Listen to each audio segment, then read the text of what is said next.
जय जगन्नाथ जय जगन्नाथ जय जगन्नाथ। द्वितीय अध्याय स्थूल धारणे मन जिणी विष्णुर सूक्ष्म रूपे पुणी केमंते धारणा करिब। द्वितीय अध्याय प्रस्ताव। श्री शुक उवाच कहती शुक महामुनि शुण परीक्ष नृपमणि एजेते कहिली मो तोते ईश्वर शरीर समेते ए स्थूल देहे मन धरी सुबुद्धि बले यत्न करी से हरि अंतर बाहरे आनके अछि ए संसारे से सर्वबुद्धि अनुभूति स्वप्न जाग्रत मध्य स्थिति सत्य आनंद जल निधि भक्त जनक सर्वसिद्धि जाहार तहु ए जगत आत्मार संगे उदय अस्त एही प्रकारे पूर्व काले से आत्मजनी ए शयले आत्मस्मरणे बुद्धि बळे सर्जिला ए विश्वमंडले पूर्वे जेमते थिला विधि तेने धारणा बळे साधी आत्मा को पाली पुण हरे बणिज जेने बणिजारे शरद ब्रह्म रहे पथ जे मार्गे जीवे आत जात पड़ी भ्रमई अध ऊर्धे किछि न लभे लाभ पदे वासना माया मय जाने न बुझी निरते प्रमाणे ताहांक मध्य मुसु बुद्धि जे जाने बेपार सद्बुद्धि विचार करे माया ग्रस्ते मुहि भ्रमई किस अर्थे श्रम लभई आत जाते लाभ न मिले मोर हस्ते एणु ए पथ श्रम तेजी जे प्राणी आत्मा लाभ खोजी प्रायस दूरे परिहरे आत्मा रे आत्मा बोध करे अल्प भोगे देह पोषे बर्तई अबा उपवासे थाऊ एव सुंदरी अंक सुवर्ण पलंके की सुख समर्थ भुज थाऊ बामे प्रयोजन उपाध्याने अंजलि अछि जेबे हस्ते कि प्रयोजन अन्न पात्रे दिग बकल जार बास बसने तार कि बास चिराणी वस्त्र पथे देखी तार ग्रहणे हंती सखी फल पूरीची वृक्षे बने कि प्रयोजन भिक्षावने थाऊ निर्झर नदी जले कि प्रयोजन कमंडले पर्वत गुहा तृणे बेड़ी से थाऊ गृह किंपा लोड़ी ए भावे कृष्ण पादे जे प्राणी भक हेमंत कृष्ण पादे जे प्राणी भजंती आनंदे ताहांकर क्षण उपाय करती प्रभु देवराय से किंपा धन गर्भी लोके क्षणे भजीव आत्मा सुखे एही प्रकारे आत्मचिते सिद्धि लभंती अनुभूते से प्राणी होए कृत्य कृत्य ताहांकु प्रसन्न अनंत एणु नियत आत्मा जोगे जीव कृष्ण पाद जुगे मुते कहली विश्वासे एणे संसार हे तु नासे ए भाव नादर करी संसार चिंता चित धरी पशुक प्राय तांक गति ए माया संसारे भ्रमंती देख संसारे प्राणी जेते जंत्रित कर्मर आयते बैतरणी नामे नदी जातना मध्य से प्रसिद्धि तई पड़ती देखु देखु ତାଙ୍କ ଜୀବନ କେବାରକୁ ସଂସାର ଚିନ୍ତା ଚିତେ ଭରି କାହୁଁ ତରିବେ ଭବତରି ଅର୍ଜିଲା କର୍ମ ଫଳ ଲଭି ଅଶେଷ ଦେହେ ତାହା ସେବି ଏବେ ଓ ଶୁଣନୁ ଉପମଣି ଜଣେ ସଂସାରୁ ତରେ ପ୍ରାଣୀ କେ ଅବା ଏନର ଶରୀରେ ଧାରଣା ଯୋଗେ ନିର୍ଭିକାରେ ସ୍ୱଦେହ ହୃଦୟ ପ୍ରକାଶେ ସେ ହରି ଗରତ ମନାସେ ପ୍ରବେଶ ପାତ୍ର ଦେହ ଧରି ବିଜୟେ ପ୍ରଭୁ ନର ହରି ସୂକ୍ଷ୍ମ ସ୍ୱରୂପ ତାର ଶୁଣ ସୁମନେ କୁରବୀର ଶ୍ୟାମ ସୁନ୍ଦର ଭୁଜେ ଚାରି ଶଙ୍ଖ କମଳ ଗଦାରି ଧାରଣା ଯୋଗେ ଏହା ଚିନ୍ତି ନିଶ୍ଚଳ ନୟନେ ଦେଖନ୍ତି ପ୍ରସନ୍ନ ଶ୍ରୀମୁଖ ମଣ୍ଡଳ ଲୋଚନ ଅମଳ କମଳ କଦମ୍ବ ନିଜଙ୍କ ସୁରଙ୍ଗେ ପିତବସନ ସୋଏ ଅଙ୍ଗେ ସୁବର୍ଣ୍ଣ କିରୀଟ କୁଣ୍ଡଳ ସୁନ୍ଦର ଅଳକା କପଳ ଅମୂଲ୍ୟ ହାର ବକ୍ଷସ୍ଥଳେ ରତ୍ନ କେଉର ବାହୁବଳେ ହୃଦୟ ପଦ୍ମ ମଧ୍ୟ ସ୍ମରି ଯେ ପାଦ ଧ୍ୟାଏ ବ୍ରହ୍ମଚାରୀ ସେ ପାଦ ଲକ୍ଷ୍ମୀରେ ଚିହ୍ନିତ ଦିଶଇ ଅତ୍ୟନ୍ତ ଶୋଭିତ ଶ୍ରୀବକ୍ଷେ କୌସ୍ତୁଭମଣି ସୁବର୍ଣ୍ଣ ସୂତ୍ରେ ସୁଖଞ୍ଜଣି ଆଜାନୁଲମ୍ବେ ବନମାଳେ ସ୍କନ୍ଦୁ ବେଷ୍ଟିତ ବକ୍ଷସ୍ଥଳେ ରତ୍ନ ମେଖଳା କଟି ମାଜେ ଅଙ୍ଗୁଷ୍ଠେ ମୁଦ୍ରିକା ବିରାଜେ ଅଙ୍ଗଦ ନୂପୁର କଙ୍କଣ ବିବିଧ ଅଙ୍ଗ ଆଭରଣ ଅମଳ ପୁଷ୍ପ ଶିରେ ଶୋହେ ନୀଳକୁନ୍ତଳ ଜନମୋଏ ସୁନ୍ଦର ଋଷିତ ବଦନ ଅଞ୍ଜନ ବିରାଜେ ନୟନ ଭ୍ରୁଭଙ୍ଗ ଅନୁଗ୍ରହ ମୁଖ ଭ୍ରୁକୁଟି କୁଟିଳ ସୁରେଖ ଅନେକ ଅନୁଗ୍ରହ ଜଇଁ ସଞ୍ଚିତ ହୋଇଅଛି ରହି ଏମନ୍ତେ ଈଶ୍ୱରର ଦେହ ଚିତେ ଚିନ୍ତିବ ଚିନ୍ତାମୟ ଯାବତ ଧରଣୀର ବଳେ ମନ ନ ରହେ ସୁନିଶ୍ଚଳେ ତାବତ ଏକ ଏକ ଅଙ୍ଗେ ନିତ୍ୟ ଭାବିବ ବୁଦ୍ଧି ଯୋଗେ ହାସବଦନୁ ପାଦ ଯାଏ ଭାବିବ ବିଷ୍ଣୁ ସ୍ଥୂଳ ଦେହେ ସ୍ଥାନକୁ ସ୍ଥାନ ଧ୍ୟାନ କରି ଛାଡ଼ିବ ଅପର ଆବରି ଯାବତ ବୁଦ୍ଧି ଏ ଶରୀରେ ପରମେ ଭକ୍ତି ନ ବିଚାରେ ଯାପଣ ଯାବତ ଆପଣା ହୃଦୟେ ନ ଦେଖି ଭକ୍ତିର ଉଦୟେ ତାବତ ସ୍ଥୂଳ ରୂପ ଚିନ୍ତି ଚିତ୍ତେ ସ୍ମରିବ ନୀତି ନୀତି ବସିବ କର୍ମ ଅବସାନେ ସ୍ଥୂଳ ଶରୀର ଯୋଗ ଧ୍ୟାନେ ଏମନ୍ତେ କରିବ ଧାରଣ ଯାବତ ନ ଲଭେ ମରଣ ଏମନ୍ତେ ଯୋଗୀ ଏ ଦେହକୁ ଯେବେ ଇଚ୍ଛିବ ଛାଡ଼ିବାକୁ ପବିତ୍ର ଦେଶ କିବା କାଳ ମନରେ ନ କରି ବିଚାର ଯୋଗ ସାଧନେ ପଞ୍ଚ ପ୍ରାଣ ସାଧିବ ସମାଧି ଧାରଣ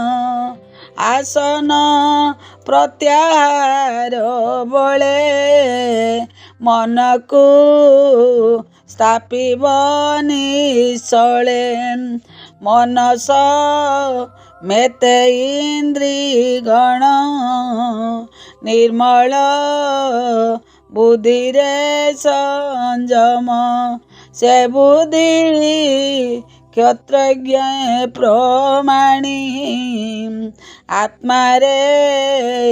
କ୍ଷତ୍ରଜ୍ଞକୁ ଜାଣି ଆତ୍ମାରେ ଆତ୍ମାକୁ ନିରୋଧୀ ଏମନ୍ତେ ଯଜନ ସୁବୁଦ୍ଧି ଆତ୍ମାର ଲାଭ ଲବେଳେ କର୍ମ ଛାଡ଼ିବ ଯେତେବେଳେ ଏ ଭାବେ ଜୀବର ନିସ୍ତାର କାଳର ନାହିଁ ଅଧିକାର ଦେବେ ନ ପାରେ ତାର ହିଁଚି ତ୍ରିଗୁଣେ ନ ପାରନ୍ତି ପଶି ଇନ୍ଦ୍ରିୟ ଗଣେ ଅଗୋଚର ମନ ମହତ ତତ୍ତ୍ୱ ଦୂର ଦେବେ ନ ପାନ୍ତି ଯାହା ଚିନ୍ତି ନ ଜାଣୁ ବୋଲନ୍ତି ଦୁରାତ୍ମା ଭାବ ପରିହରି ସୁହୃଦ ଭାବ ଚିତ୍ତେ ଧରି ଯେ ଅଟେ ବୈଷ୍ଣବର ଧାମ ପରମ ପଦ ଯାର ନାମ ସେ ପଦ ହୃଦୟରେ ଧରନ୍ତି ସର୍ବତ୍ର ଶ୍ରେଷ୍ଠ ମନେ ଚିନ୍ତି ଏ ରୂପେ ସାଧି ମୁନି ଜନ ପରମ ପଦେ କରେ ସ୍ଥାନ ବିଷୟ ବାସନାକୁ ଏଳେ ବିନାଶୀ ଶାସ୍ତ୍ରର ବିଚାରେ ଯେବେ ତା ଦେହ ତ୍ୟାଗେ ମନ ତେବେ ସାଧିବ ଦୃଢ଼ାସନ ବାମ ଚରଣ ପଛବର ତେଣେ ନିରୋଧୀ ମୂଳାଧାର ମୂଳ ପବନେ ଊର୍ଦ୍ଧ୍ୱେ ତୋଳି ନାଭି ପବନ ସଙ୍ଗେ ମିଳି ବେନି ପବନ ପୁଣି ବଳେ ସାପିବ ହୃଦୟ କମଳେ ତହୁଁ ତୋଳିବ ତିନି ପ୍ରାଣ କଣ୍ଠେ ଯେ ବସଇ ଉଦାନ ବ୍ୟାନ ପବନ ତାର ତୁଲେ ଧରି ସ୍ଥାପିବ ତାକୁ ମୂଳେ ତହୁଁ କୁମ୍ଭକ ସାଧ୍ୟ କରି ପ୍ରାଣକୁ ଭୂମଣ୍ଡଳେ ଧରି ନିରୋଧ କରି ସପ୍ତ ଦ୍ୱାର ସ୍ମରଣ କରିବ ଓଙ୍କାର ଯେବେ ଭୋଗରେ ମନ ନାହିଁ ମୁହୂର୍ତ୍ତ ଅର୍ଦ୍ଧ ତହିଁ ରହି ନିୟତ ଥାଇ ଯୋଗ ବନ୍ଦେ ତେବେ ସ୍ଥାପିବ ବ୍ରହ୍ମରନ୍ଧ୍ରେ ନିଶ୍ଚଳ ଯୋଗ ଦୃଢ଼େ ସାଧି ତକ୍ଷଣେ ବ୍ରହ୍ମରନ୍ଧ୍ର ବେଦୀ ପରମ ପଦେ ତାର ଗତି ଦେହ ଇନ୍ଦ୍ରିୟ ପାଶରନ୍ତି ବ୍ରହ୍ମାର ବ୍ରକ ଲୋକେ ସ୍ଥିତି ସେ ସ୍ଥାନ ଭୋଗ ଯେ ବାଚିନ୍ତି ଗୁଣ ସମୂହେ ଅଷ୍ଟନିଧି ଯେବା ବାଞ୍ଚଇ ସର୍ବସିଦ୍ଧି ମନ ଇନ୍ଦ୍ରିୟ ଗଣ ମେଳେ ତକ୍ଷଣେ ସେ ଲୋକରେ ମିଳେ ଯୋଗେଶ୍ୱରଙ୍କ ଏହୁ ଗତି ପରମ ପୁରୁଷ ବୋଲନ୍ତି ଏମନ୍ତ ତିନି ଲୋକ ଜିଣି ଶୁଣ କହିବା ପରିମାଣି ଯେ କର୍ମ ସାଧେ କର୍ମ କାଣ୍ଡେ ସେ କାହିଁ ଯିବ ଊର୍ଦ୍ଧ୍ୱ ଦାଣ୍ଡେ ଯେ ଲଭିବ ଭକ୍ତି ଭାବେ ସମାଧି ବିଦ୍ୟା ତପ ଯୋଗେ ସେ ବ୍ରହ୍ମ ଲୋକ ମନେ କରେ ପ୍ରଥମେ ଅଗ୍ନି ଆଶ୍ରୟ କରେ ସୁଷୁମ୍ନାରନ୍ଧ୍ରେ ବ୍ରହ୍ମ ପଦେ ଜ୍ୟୋତି ପ୍ରକାଶ ଊର୍ଦ୍ଧ୍ୱଗତେ ବିଦ୍ୟୁତ କଳ୍ମୁଷ ଶରୀର ସେ ଚକ୍ରେ ସ୍ଥିତ ଶିଶୁମାର ସେ ଶିଶୁମାର ଚକ୍ର ସାର ସେ ଚକ୍ର ତଳେ ଧ୍ରୁବପୁର ବିଶ୍ୱର ନାଭି ସେ ବୋଲାଇ ଆତ୍ମା ସ୍ୱରୂପେ ତହୁଁ ଯାଇ ପ୍ରବେଶ ପରମ ସ୍ୱରୂପେ ବ୍ରହ୍ମ ନିର୍ବାଣ ମଲୋକେ ଅଳ୍ପ ଆୟୁଷ ଦେବ ଗଣେ ଜହିଁ ରମନ୍ତି ଅନୁକ୍ଷଣେ ସେ ପୁଣି କଳ୍ପ କ୍ଷୟ କାଳେ ଅନନ୍ତ निश्वास अनले दहन देखी अंतरिक्षे अनंत शयने प्रत्यक्ष सिद्धेश्वर स्थान पशे देवजा ब्रह्मलोक घोषे बेनी परार्ध जई गणी से ब्रह्मलोके परिमाणी संसार कर्ता से बोलाती से ब्रह्मा ब्रह्मलोके स्थिति से पूरे नाही दुख शोक जरा मरण उदुबेग चित्त अनर्थ जेउ काई जन्म मरण भय नाही केते हे काले से भुवने थाई चिंतई अवदाने पृथ्वी रूपे लिंग देहे से पुणी विहरे निर्भये पृथ्वी रूपे जले जाई ज्येष्ठ भोगता भुंजई अनल मध्य स्थिति ज्योति स्वरूप प्राण चिंती पवने करई संचार धरई पवन शरीर से वायु काले नभे पुरे से जीवलिंग रूप हरे गंध कल्पई घ्राण मात्रे रस कुरस नाश मेते दृष्टि रे रूप कुसंगारे त्वक कुस्पर्श रे संहरे आकाश गुण कन्ने भरी ए रूपे प्राण सूक्ष्मे धरी बुद्धि इंद्रिय भाव एणे पंच तन्मात्रे परिमाणे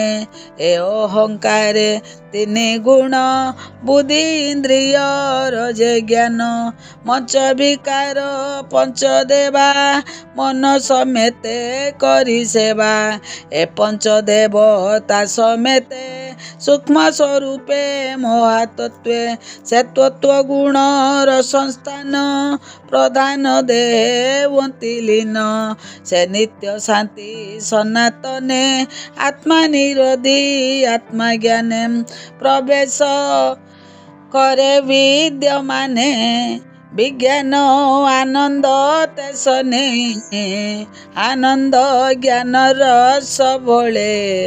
शांति लभई सुनिश्चले एमंते धारणानुभवे निश्चेप सई वासुदेवे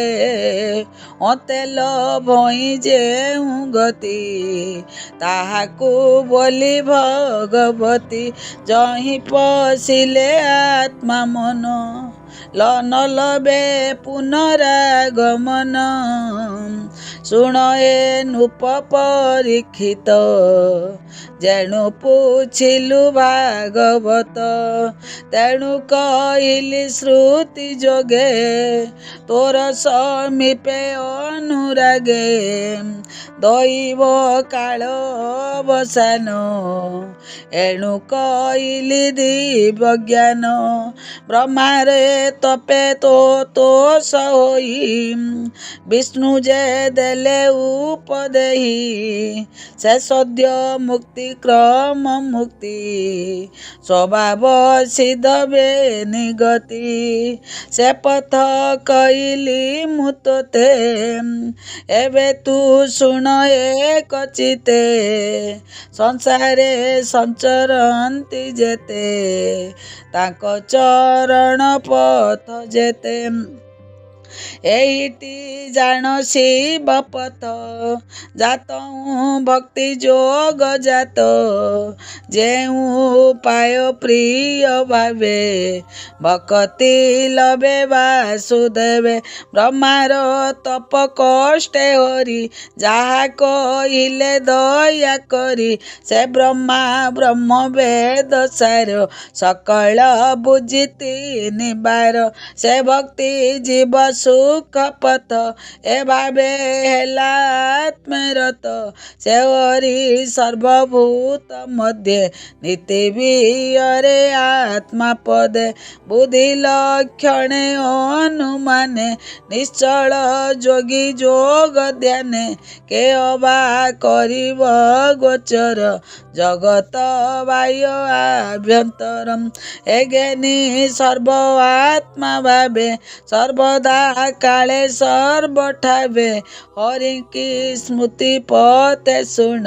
मुखे निरते नाम बणम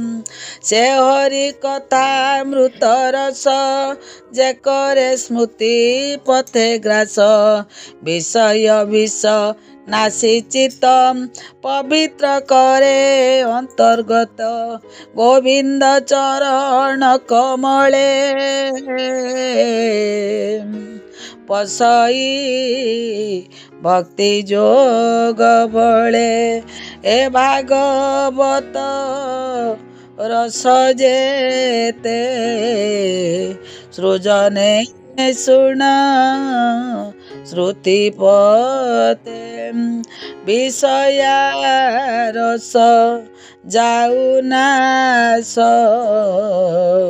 कहई जग नाथ दास इति श्री महाभागवते महापुराणे परमांशं संहितायां द्वितीय स्कंदे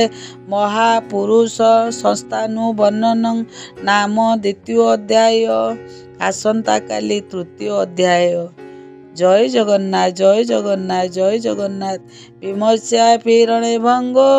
मुनेरे पिमति भ्रम यदि शुद्धमशुद्धं मम दोष न विद्यते।